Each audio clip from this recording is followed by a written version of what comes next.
Hello everyone, स्वागत है आपका आपके अपने YouTube channel new education wire पर। आज की क्लास में हम लोग चैप्टर नंबर 11 को कंप्लीट करेंगे। अभी तक हमने 1 से लेकर 10 तक के चैप्टर को कंप्लीट किया। आप लोगों ने अपना रिवीजन भी कर लिया होगा और लाइन बाय लाइन चीज़ों को हम लोग समझते हुए चल रहे हैं, जिससे हमें फोमो ना रहे कि हमने भी एनसीईआरटी को रीड नहीं किया है। आज की क्लास में हम लोग जंतुओं और पादप में परिवहन नामक चैप्टर को पढ़ेंगे। पहले हम देखते हैं कि हमें इस चैप्टर में क्या क्या पढ़ने हैं। हम पढ़ेंगे इस चैप्टर में परिसंचरण तंत्र। इसके बाद हमारा अगला टॉपिक इसमें रहेगा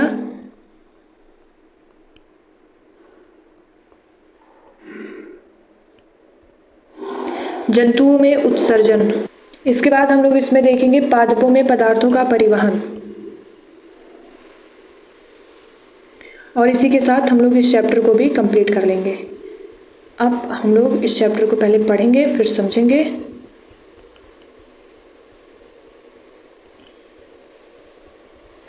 आप जानते हैं कि सभी जीवों को जीवित रहने के लिए भोजन, जल और ऑक्सीजन की आवश्यकता होती है। उन्हें इन सभी पदार्थों को अपने शरीर के विभिन्न अंगों तक पहुंचाना होता है। साथ ही जंतुओं को उन अंगों में उत्पन्न अपशिष्ट पदार्थों का परिवहन उस स्थान तक करना होता है जहां से उन्हें बाहर निकाला जा सके। हृदय और रक्त वाहिनियां संयुक्त रूप से हमारे शरीर का परिसंचरण तंत्र बनाती हैं।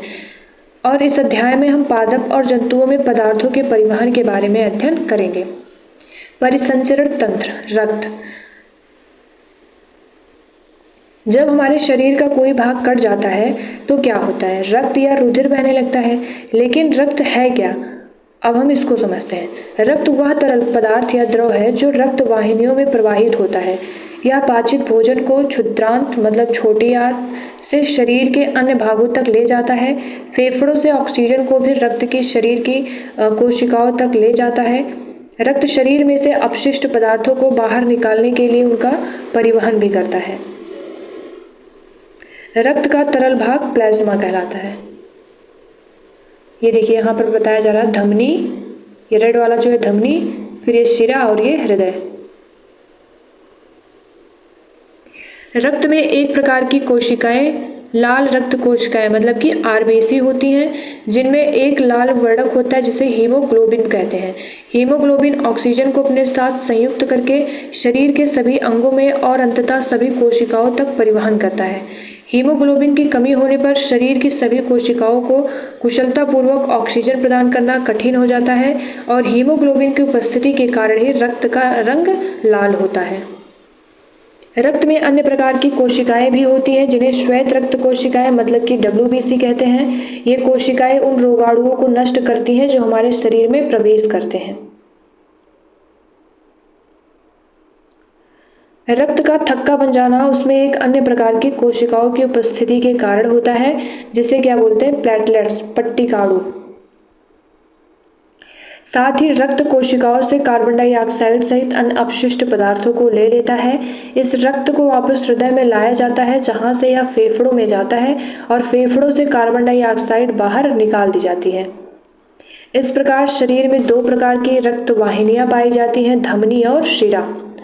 धमनी क्या है? हृदय से ऑक्सीजन समृद्ध रक्त को शरीर के सभी भागों में ले जाती है, क्योंकि रक्त प्रवाह तेजी से और अधिक दाब पर होता है, अतः धमनियों की भित्तियां मोटी और प्रत्यास्थ होती हैं। ये सब PYQ हैं। प्रति मिनट स्पंदों की संख्या स्पंदन दर कहलाती है। वे रक्त वाहिनियां जो कार्बन डाइऑक्साइड समृद्ध रक्त को शरीर के सभी भागों में वापस हृदय में ले जाती हैं, उन्हें शिराएं कहते हैं। शिराओं की भित्तियां अपेक्षाकृत पतली होती है, वही हमने देखा जो धमनी होती है वो प्रत्यास्थ और मोटी होती है।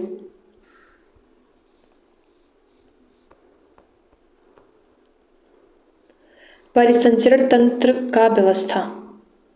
फुफ्फुस धमनी, फुफ्फुस शिरा, फेफड़ा, ये धमनी, कोशिकाएं, शिरा।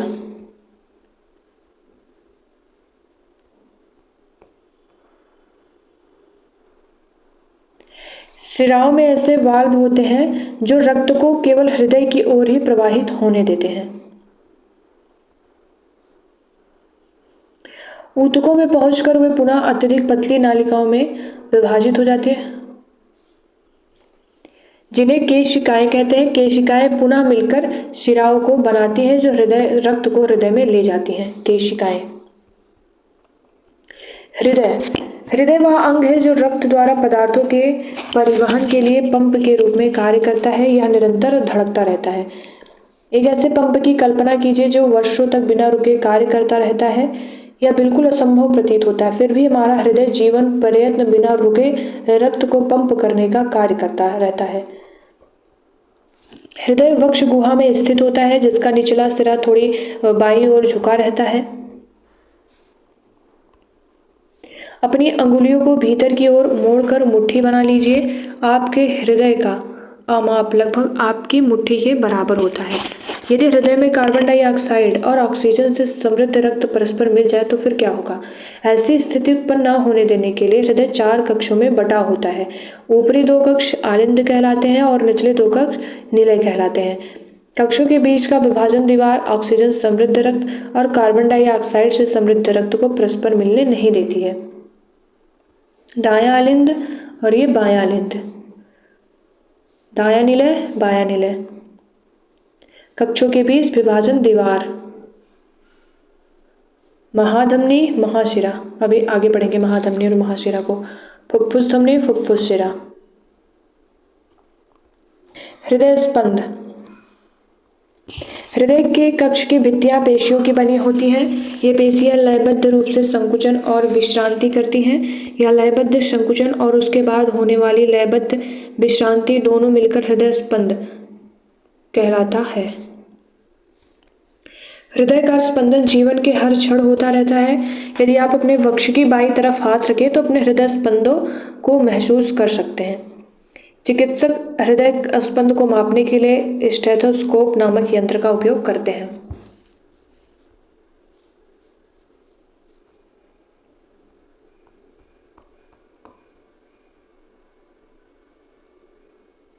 हृदय के विभिन्न कक्षों की लयबद्ध गति रक्त के परिसंचरण और पदार्थों के परिवहन को बनाए रखती है।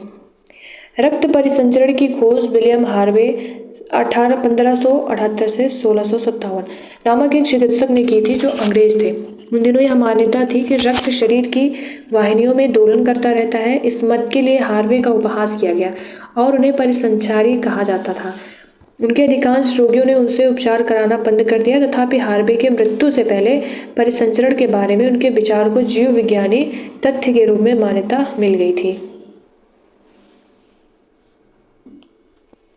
स्पंजों और हाइड्रा जैसे जंतुओं में कोई परिसंचरण तंत्र नहीं पाया जाता।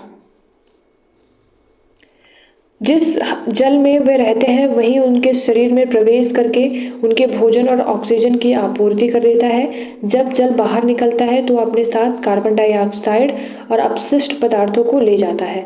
अतः उन्हें परिसंचरण हेतु रक्त के समान तरल की आवश्यकता नहीं होती। जंतुओं में उत्सर्जन।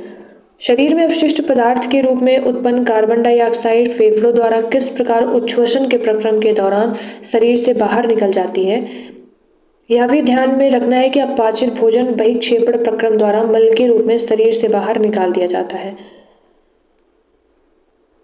जब हमारी कोशिकाएं अपना कार्य करती हैं तो कुछ पदार्थ अपशिष्ट के रूप में निर्मुक्त होते हैं। अधिकांशतः ये पदार्थ विषाक्त होते हैं, इसलिए इन्हें शरीर से बाहर निकालने की आवश्यकता होती है। सजीवों द्वारा कोशिकाओं में निर्मित होने वाले अपशिष्ट पदार्थों को बाहर निकालने के प्रक्रम को उत्सर्जन कहते हैं और उत्सर्जन में भाग लेने वाले सभी अंगों को मिलकर उत्सर्जन तंत्र बनाते हैं। मानव उत्सर्जन तंत्र। जंतुओं के शरीर से अपशिष्ट रसायनों के निष्कासन की विधि जल की उपलब्धता पर निर्भर करती है। मछली जैसे जलीय जंतु कोशिका के अपशिष्ट उत्पादों को अमोनिया के रूप में उत्सर्जित करते हैं, जो सीधे जल में घुल जाती है। पक्षी, छिपकली, सर्प जैसे कुछ जंतु अपने शरीर से अपशिष्ट पदार्थों का उत्सर्जन अर्धघन पदार्थ के रूप में करते हैं, जो मुख्यतः श्वेत रंग का यौगिक मतलब कि यूरिक अम्ल होता है। मानव द्वारा उत्सर्जित अपशिष्ट पदार्थों में यूरिया प्रमुख है। पादपों में पदार्थों का परिवहन। जड़ों द्वारा मृदा से जल और खनिज पोषकों का अवशोषण करके उन्हें पत्तियों को उपलब्ध कराते हैं। पत्तियां जल तथा कार्बन डाइऑक्साइड का उपयोग कर प्रकाश संश्लेषण के प्रक्रम द्वारा पौधों के लिए भोजन बनाती हैं। सभी जीवों का भोजन उनके लिए ऊर्जा का स्रोत होता है तथा जीव की प्रत्येक कोशिका में ग्लूकोज का विखंडन होने से ऊर्जा निर्मुक्त होती है। जो कि हमने आगे के चैप्टर में पढ़ा था।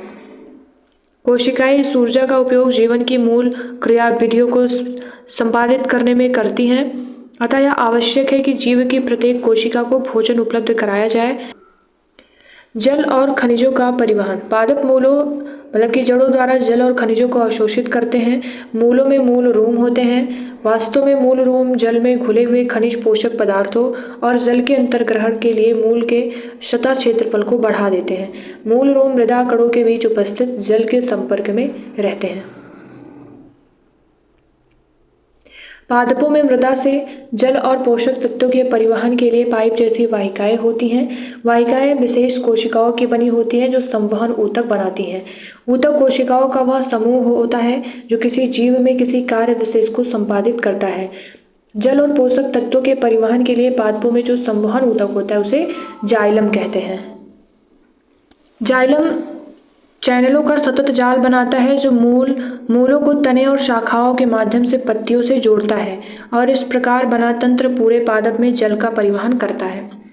पत्तियां भोजन का संश्लेषण करती हैं। भोजन को पादप के सभी भागों में ले जाया जाता है। यह कार्य एक संवहन ऊतक द्वारा किया जाता है जिसे फ्लोएम कहते हैं। जाइलम मूल रोम।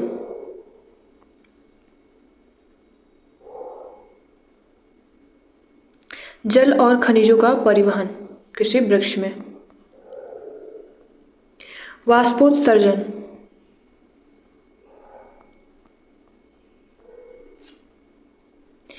पादप मृदा से खनिज पोषक तत्व और जल अवशोषित करते हैं। अवशोषित किया गया सारा जल पादप द्वारा उपयोग नहीं किया जाता। पत्तियों की सतह पर उपस्थित रंध्रों से वाष्पोत्सर्जन के प्रक्रम द्वारा जल वाष्पित हो जाता है और पत्तियों में से जल के वाष्पन से सक्शन पुल विकसित हो जाता है।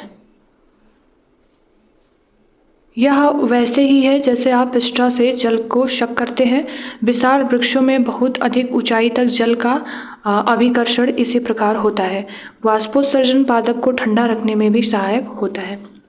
तो हमने इस चैप्टर को कंप्लीट किया। हमने इस चैप्टर में क्या क्या रीड किया। हमने धमनी को पढ़ा, रक्त वाहिनियाँ, केशिका, परिसंचरण तंत्र, डायलिसिस, उत्सर्जन तंत्र, हीमोग्लोबिन, हृदय स्पंदन, वृक्क, फ्लोएम, प्लाज्मा और प्लेटलेट्स मतलब कि पट्टी गाढ़ू, नाड़ी स्पंदन, रक्त लाल कोशिका, आरबीसी, मूल रोम, स्टेथोस्कोप, श्वेत ऊतक, मूत्रवाहिनी, मूत्रमार्ग, यूरिक अम्ल, मूत्राशय, शिरा, श्वेत रक्त कोशिकाएं, डब्ल्यूबीसी और जाइलम। अब यहाँ पर सारांश दिया जा रहा है। हम लोग सारांश को देखते हैं। अधिकांश जंतुओं में शरीर में प्रवाहित होने वाला रक्त शरीर की विभिन्न कोशिकाओं को भोजन और ऑक्सीजन का वितरण करता है या शरीर के विभिन्न भागों से उत्सर्जन के लिए अपशिष्ट पदार्थों को भी लाता है। परिसंचरण तंत्र में हृदय और रक्त वाहिनियाँ होती हैं। मानव शरीर में रक्त धमनियों और शिराओं में प्रवाहित होता है तथा हृदय पंप की तरह कार्य करता है। रक्त में प्लाज्मा, लाल रक्त कोशिकाएं, श्वेत रक्त कोशिकाएं और पट्टिकाणु होते हैं। रक्त का लाल रंग लाल वर्ण युक्त हीमोग्लोबिन की उपस्थिति के कारण होता है। किसी वयस्क व्यक्ति का हृदय 1 मिनट में लगभग 70 से 80 बार धड़कता है। इसे हृदय स्पंदन दर कहते हैं। धमनियां हृदय से शरीर के अन्य भागों में रक्त को ले जाती है। शिराएं शरीर के सभी भागों से रक्त को वापस हृदय में लाती है।